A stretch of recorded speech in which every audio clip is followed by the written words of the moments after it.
Glass mouse feet are different and exciting, and in this video I'm going to tell you whether I think you should buy them.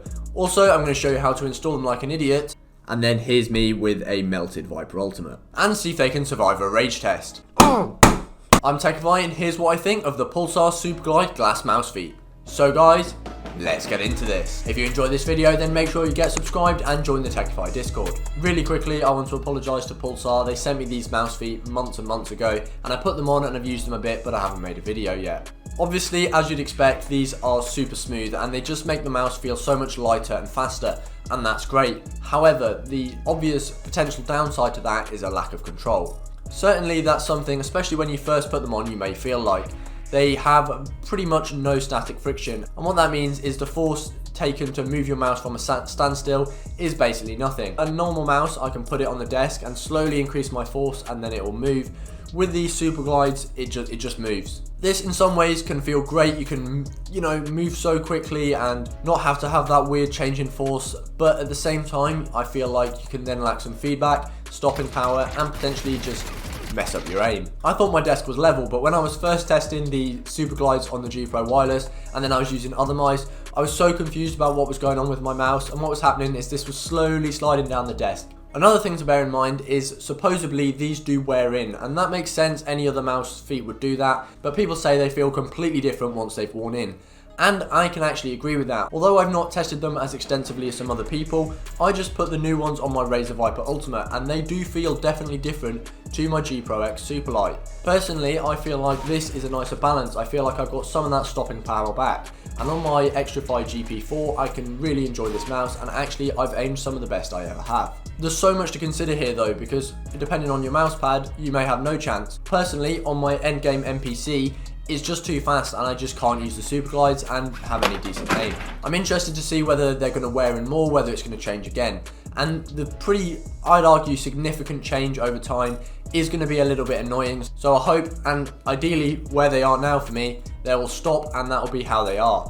What I'd personally say as to whether you should buy these or not is, if you're a bit of a mouse enthusiast and you think you've wanted to try them and you can afford to spend the money on them, then I'd go for it and give it a go, but be prepared to not like them and be prepared to give it plenty of time to get used to it, get them worn in and see what happens. That being said, if you're really not sure and you just want to upgrade your mouse feet, I think going for something like core pads is a safer bet. I'll leave you with that for now. In a minute I'll do a rage test, but for now you can watch me install them on the Razer Viper Ultimate. So here you can see me installing the Superglides on the Viper Ultimate. It's really simple. You peel the old ones off, clean it, stick the new ones on and hold them for a few seconds and you're done. What I will say is, unfortunately, these didn't come with anything like an alcohol prep wipe to clean the surface. Would have been nice if that could have been included. And if you are going to use heat to soften up the adhesive before you take the feet off, then, well, here's my famous words telling you to be careful. Especially if you're using a heat gun or something that gets quite hot, do be careful not to damage your mouse in any way. And then here's me with a melted Viper Ultimate. And this is why you've got to be really careful with the heat if you do use it. As you can see, I've actually deformed my mouse a bit. I think it's going to be okay and it still sits flat on the bottom. So pretty much just be very careful if you use heat or don't. I didn't use it on the back skates and it was absolutely fine. Now, I'm really not looking forward to this bit, but I'm really interested to see if they'll survive a bit of rage. Now, I don't want to do this because I've been really enjoying using them, but they're glass and I'm sure it's come into everyone's mind. What happens if you get angry and hit your mouse on the desk? Will they break? Obviously, if you're particularly violent or hit them with something sharp, they probably will. But can they survive a good solid smack if you get angry and die in your game? Come on, die, no! Oh!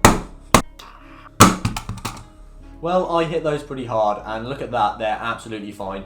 If you're hitting your mouse harder than that on a regular basis, you've got a problem. If you think you want to try them and you can afford to, then just go for it. They're a really cool experience if nothing else, even if they don't make you better.